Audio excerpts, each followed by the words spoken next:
नमस्कार भाऊ, बहुत बहुत स्वागत है आपका। नमस्कार।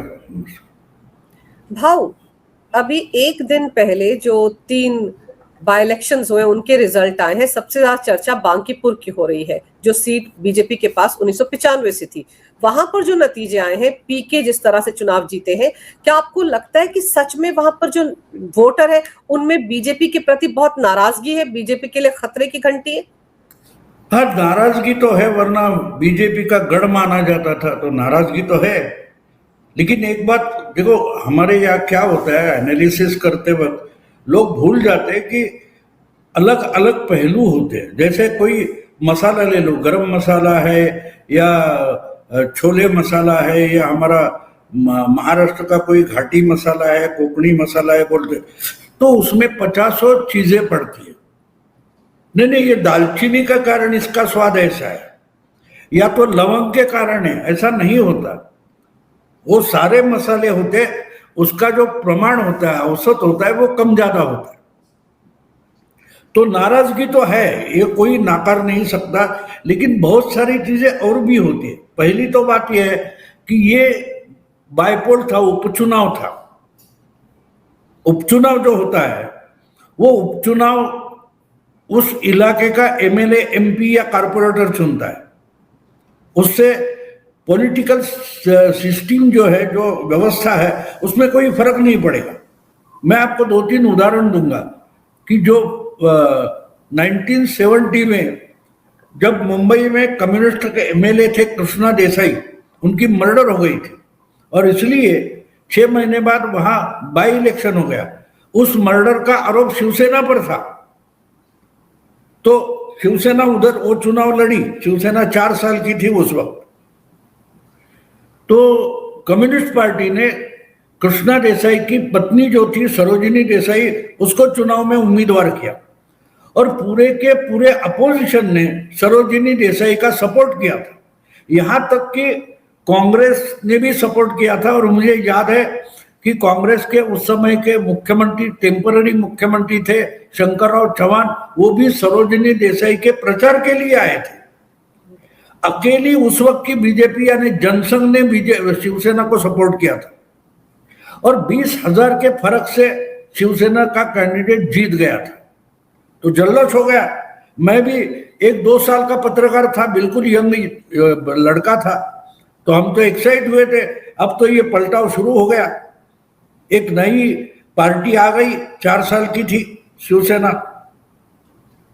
लेकिन 2 साल बाद जब जनरल इलेक्शन हुआ, वहां 40-45 हजार से शिवसेना का वही कैंडिडेट हार गया 72 में। तो उपचुनाव जो होता है वो ट्रेंड सेटर नहीं होता। वो हमारे यहाँ भारत में वोटर ज्यादा से ज्यादा प्रगल्भ, मैच्योर होता जा रहा है, और एनालिसिस करने वाले ज्यादा से ज्यादा इमेच्योर, एमेच्योर होते जा रहे हैं। इसका जो हम खबरें सुन रहे हैं ना, इसका कारण वो है। अब देखो, दूसरी एक बात बोल दूं, ट्रेंड सेटर कैसे होता है। मुझे याद है 79 में जब कांग्रेस जनता पार्टी की सरकार थी, उसमें अंदरूनी मतभेद इतने थे, खुलेआम बोला जाता था टूटेगी, लेकिन इंदिरा गांधी ने कांग्रेस तोड़ी थी। इन कांग्रेस के 2 टुकड़े हुए थे, और कांग्रेस की तरफ से आजमगढ़ में जो बाय इलेक्शन था लोकसभा का, उसमें मोहसिना किडवाई को उम्मीदवार बनाया गया था, इंदिरा जी ने बनाया था, और पूरी कांग्रेस नहीं थी, कांग्रेस का एक टुकड़ा था इंदिरा जी के साथ। लेकिन मोहसिना किडवाई जीत गई, और वहां से वो ट्रेंड सेटिंग हो गया। अगले 1.5 साल में देश की सत्ता बदली, जनता पार्टी हार गई। तो उसको ट्रेंड सेटर बोल सकते हैं, क्योंकि माहौल ये था।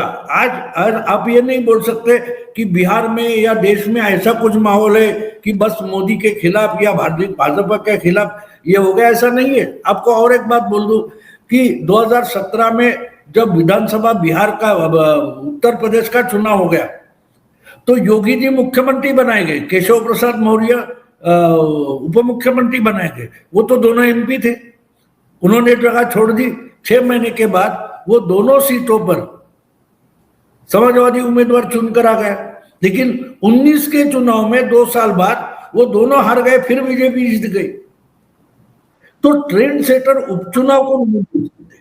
उपचुनाव का नतीजा एक बात है, वो चुनाव जीते या हारे सच है, लेकिन और एक बात होती है कि उस वक्त का माहौल क्या है, देश का हो, उस प्रदेश का हो, उस माहौल पर होता है। इसलिए हाँ, एक है कि बीजेपी जिस ढंग से काम कर रही है बिहार में वगैरह, उसके नाराजगी है। और दूसरी बात और एक, जो प्रशांत किशोर जीता है, तो प्रशांत किशोर जीतने से बीजेपी को धक्का कितना लगा मुझे मालूम नहीं। नाक तो बीजेपी का कटा है कि तुम्हारे राष्ट्रीय अध्यक्ष की जगह थी और वहां तुम हार गए, नाक तो कटा है। लेकिन नुकसान किसको हुआ देखो,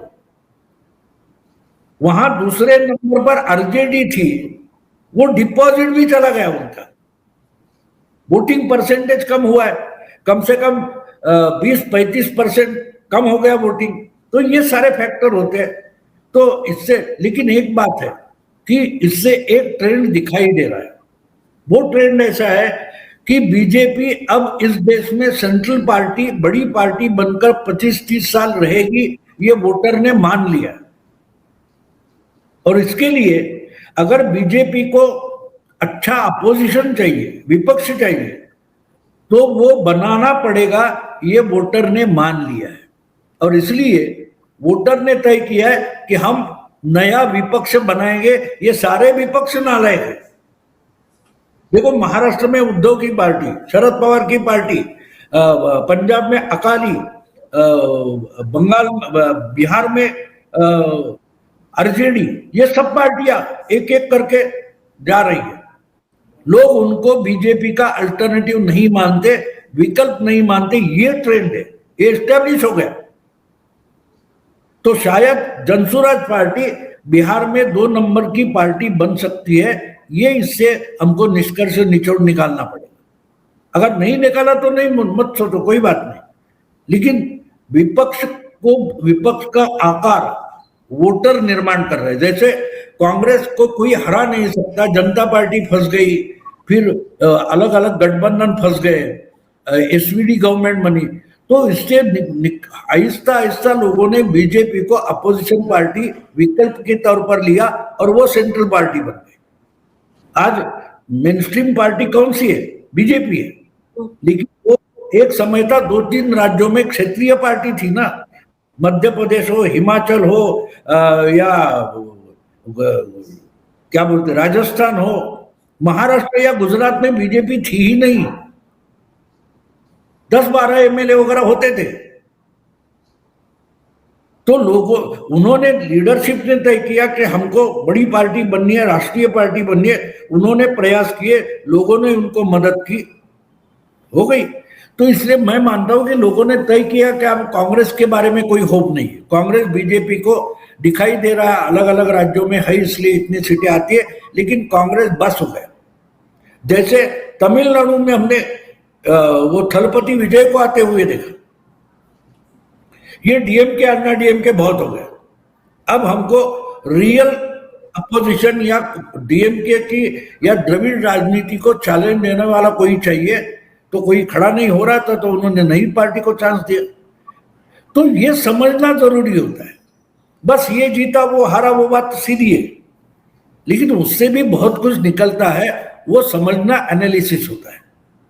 तो इसलिए तो 3 चुनाव हो गए, 3 उपचुनाव हो गए। उसमें गुजरात तो बीजेपी ने आराम से जीत लिया, वो कोई बड़ी बात नहीं थी। लेकिन मध्य प्रदेश में अंदरूनी मामला था। जो नरोत्तम मिश्रा है, उसको लगता था अभी जो कोई अल्टरनेटिव दिया वो चुनकर आए तो नेक्स्ट टाइम भी हमको टिकट नहीं मिलेगा, तो इस टाइम अपोजिशन जीते, कांग्रेस जीते, अच्छा है। और यानी दतिया का चुनाव अलग कुछ कर रहा है, बाकी पूरा अलग कह रहा है। तो ये समझना जरूरी है। पर भाव, विपक्ष को क्या समझा जाए? जिस तरह से आप देखो, पहले कॉकरोच आंदोलन था, इस्तीफा हो गया धर्मेंद्र प्रधान का, कोई संसद पर हमला बोलने के चक्कर में कोई पीएम आवास पहुंच जा रहा है। अभी कल ही अगर केजरीवाल की बात करें, वो पीएम आवास की तरफ जा रहे थे, और अभी भी संसद चल नहीं रही है। तो ये विपक्ष चाहता क्या है सर? भाव, आपको लग रहा है कि एफसीआरए की फांस है, डिलिमिटेशन का बिल है, क्या है?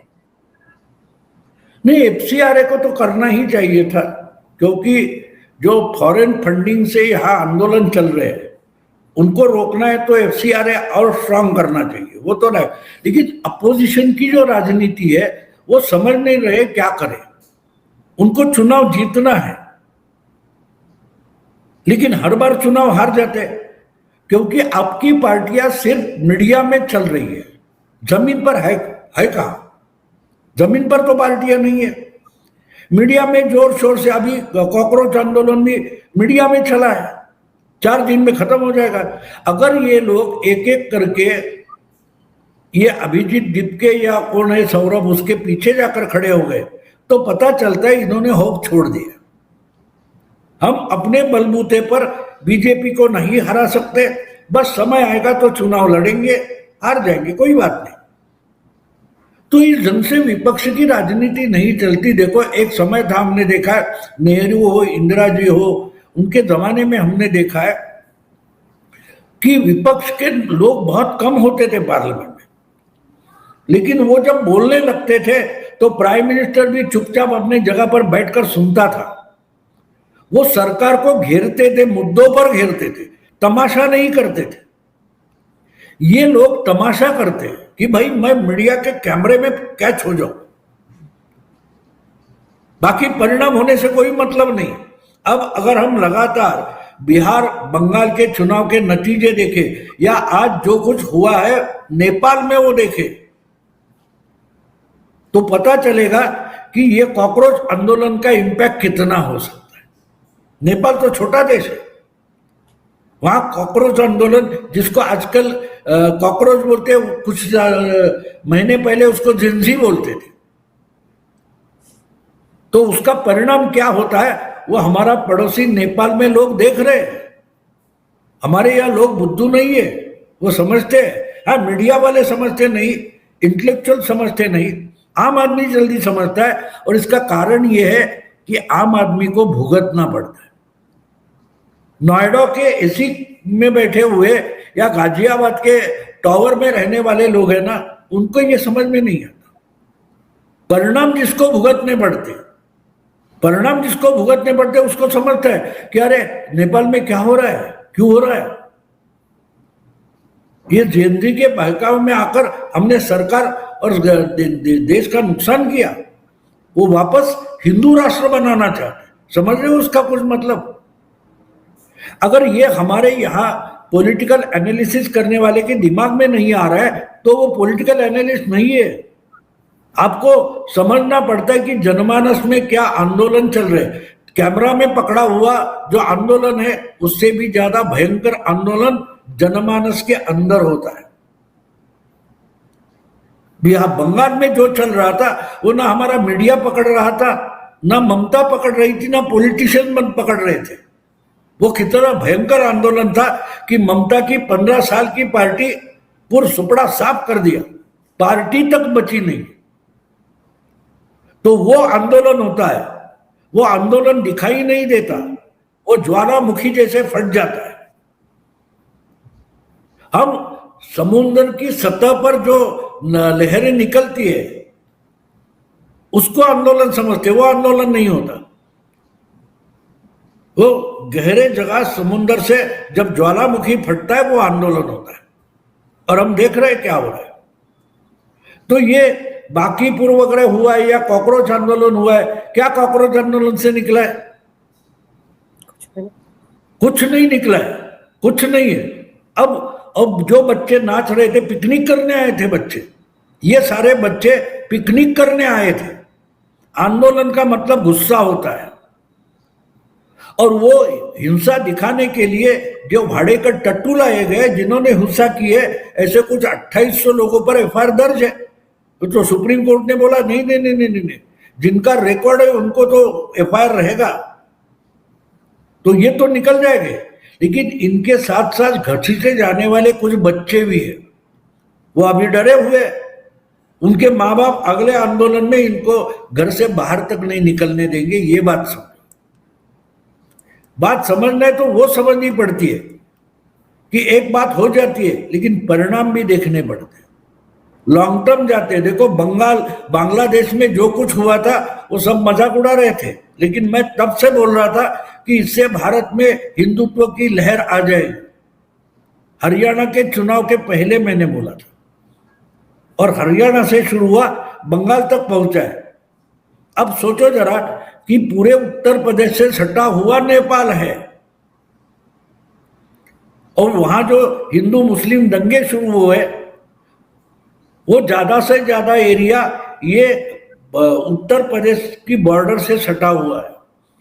तो उत्तर प्रदेश के चुनाव में क्या होने वाला है, इसका भी अंदाज आ सकता है, आ सकता है। भाव उत्तर प्रदेश में तो जी जान से अखिलेश यादव इस मुद्दे को उठा रहे हैं कि राम मंदिर में चढ़ावा चोरी का मुद्दा, उस पर डिस्कशन हो जाए, उसी को बड़ा मुद्दा बना रहे हैं। वो पप्पू कांड भी तो उसी का नतीजा था ना, कैसे उसको साधु के भेष में वहां पर नौटंकी करने दी और लाल टोपी वाले सारे वहां घूम रहे थे। और अब उस मुद्दे पर समाजवादी पार्टी के अंदर भी फूट पड़ गई है। राम गोपाल यादव कह रहे संतों ने नहीं किया, वो गलत था, बाकी लोग तो सर उस पर बल्ले बल्ले कर रहे थे। देखो, हम भी बच्चे थे ना, उस वक्त इतने कैमरे नहीं हुआ करते थे। कहीं भी कोई फोटो निकाल रहा था, हम घुस जाते थे बीच में। उसको जी जान से आंदोलन करना नहीं बोलते, समझे। अब तो कैमरे ही कैमरे हो गए। तो ये सब अपोजिशन का पॉलिटिक्स जो चल रहा है ना, वो कैमरे में घुसने के लिए, कैमरे के फ्रेम में मुझे दिखना चाहिए, बस। आम जनता की जीवन में इसका क्या इम्पैक्ट है मुझे बताओ। कुछ भी नहीं। मैं दिल्ली में हूं, अभी पिछले 10 दिन से मैं दिल्ली में हूं, प्रॉपर दिल्ली में हूं। मेरे घर में भी काम वाली आ रही है, कोई आ रहा है, तो किसी को फर्क नहीं है।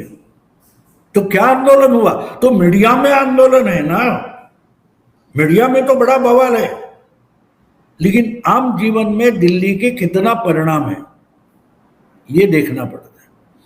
शिवाजी पार्क में राज ठाकरे जहां रहते, उसके सामने बहुत बड़ी भीड़ बारिश में आई थी, नाच गाना हो गया, घर लौट गए। आगे क्या है?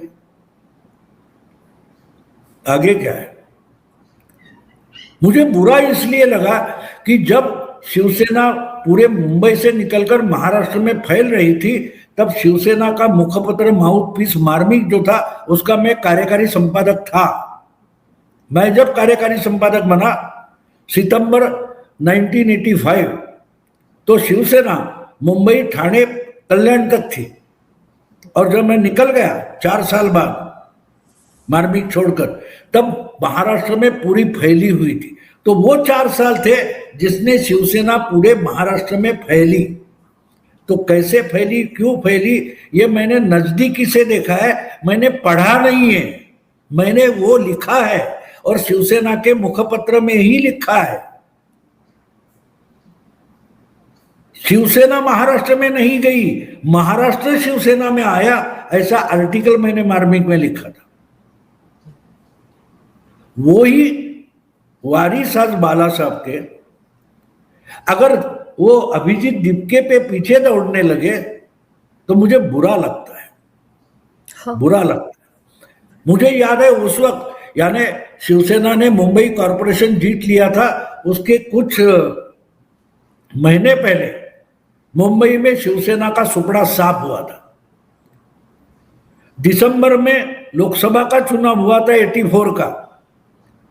शिवसेना के 2 कैंडिडेट बीजेपी के कमल चिन्ह पर खड़े थे, हार गए। फिर 2.5 महीने बाद विधानसभा चुनाव हो गया। शिवसेना का अकेला छगन भुजबल चुनकर आया था, और शिवसेना का जो गढ़ माना जाता है, वहां दत्ता सामंत के 3 एमएलए चुनकर आए थे। लेकिन उसके 3 महीने बाद जो कॉरपोरेशन का चुनाव मई जून में हो गया, शिवसेना ने अकेले के बलबूते पर कॉरपोरेशन जीत लिया और शिवसेना बाउंस बैक हो गई। और उसके बाद उनको मार्मिक नए ढंग से, नए फॉर्मेट में बनाना था। तो हमारे दोस्तों के साथ बात हुई, और वो बोले कि नहीं, भाऊ को कर दे एडिटर, एग्जीक्यूटिव एडिटर। तो मैंने वो देखा है सब। मैं एक बार उनसे बातें कर रहा था, तो उनको बोला कि भाई दत्ता सामंत ने आपका गढ़ खाया है, वो दत्ता सामंत पर अटैक करना पड़ेगा, हमारा नैरेटिव ऐसा चाहिए। वो बोले बिल्कुल नहीं, उसके खिलाफ दत्ता सामंत नाम ही मार्मिक ने नहीं आना चाहिए। मैंने बोला क्यों? उसने तो आपकी जमीन खाई है। बोले बाला साहब, 2-4 साल के बाद दत्ता सामंत है कहां, मुझे दिखाना। और बाद में क्यों बोलेगा वो मैं सुनूंगा। आज लोगों को दत्ता सामंत नाम याद नहीं है, लेकिन 2090 में, सॉरी 1990 में जब विधानसभा चुनाव हुआ, शिवसेना के 20 एमएलए मुंबई से चुनकर आए, दत्ता सामंत का कोई नहीं आया। तो वो देख सकते थे। हवा पर मत जाओ, लोग बातें करते उस वक्त मत जाओ। मैं मानता हूं वो भी मेरे पॉलिटिकल गुरु थे। राजनीति उन्होंने कैसे समझाई, देखो बोले ना 4 साल बाद बोल, 3 साल बाद मुझे दिखाना कहाँ है दत्ता साहब। तो हवा में मीडिया में जो चलता है उसको हम बवाल समझते हैं, वो बवाल होता नहीं, वो एक हवा का झोंका है। एक कागज उड़ गया, हम बोलते हैं अरे क्या हो रहा है, कागज उड़ रहा है। हम भी उस बहकावे में आ जाते हैं। राजनीति लोगों में होती है। जब लोकतंत्र हम कहते हैं तो लोकतंत्र का मतलब ये होता है जनमानस। हमारे आज के सब मीडिया जो है, पत्रकार है, वो जनमानस से टूट गए। उनको पता नहीं है जनता के दिल में क्या चल रहा है, और इसलिए 4 मई तक इनको बंगाल में क्या हो रहा है पता तक नहीं था। बाद में बोलते ममता के हार के 5 कारण, इसी कारण से ममता हारी। अबे पहले क्यों नहीं पता था तुझे? क्यों पता नहीं था? 4 मई के दोपहर 12 बजे तक किसको पता नहीं था एक भी कारण? ममता हार सकती है, ममता हार ही नहीं सकती, ये आपका कंक्लूजन था। क्योंकि सिर्फ पॉलिटिशियन नहीं, विपक्ष नहीं, मीडिया भी जनमानस से पूरा टूट गया, अलग हो गया। लोगों के मन में क्या चल रहा है, ये जो कुछ हुआ है अभी, वो देखकर बहुत सारे 40-50 उम्र के जो लोग हैं वो डिस्टर्ब है। ये जो अलग अलग वीडियो आ गए, बच्चियां गंदी गंदी भाषा बोल रही है, बच्चे नंगा नाच कर रहे, और वो कौन है? वो जेनजी है। वो जेनजी है जो बस नंगे होकर नाचना बचा था। बहुत सारे अभिभावक है वो चिंतित है, क्या हम अपना बच्चे को कॉलेज में भेज रहे हैं, क्या वो सही ढंग से जा रहा है? बहुत सारी महिलाओं को मैंने रोते भी सुना। मुझे तो एक सवाल दिमाग में आ गया, मोदी बोलते बेटी बचाओ बेटी पढ़ाओ। बेटी बचाई तो ठीक है, लेकिन बेटी क्या पढ़ रही है वो किसने देखना है? जो कुछ हमने जंतर मंतर पर देखा उसको बेटी पढ़ाओ बोलते हैं। हाँ, अगर ये बात इतना भयंकर डिफरेंस है, ये अगर हमारे मीडिया कर्मियों को समझ में नहीं आ रहा है, तो ये भी विपक्ष जैसे एब्सोल्यूट हो जाएंगे। इनका भी सुपड़ा साफ होगा।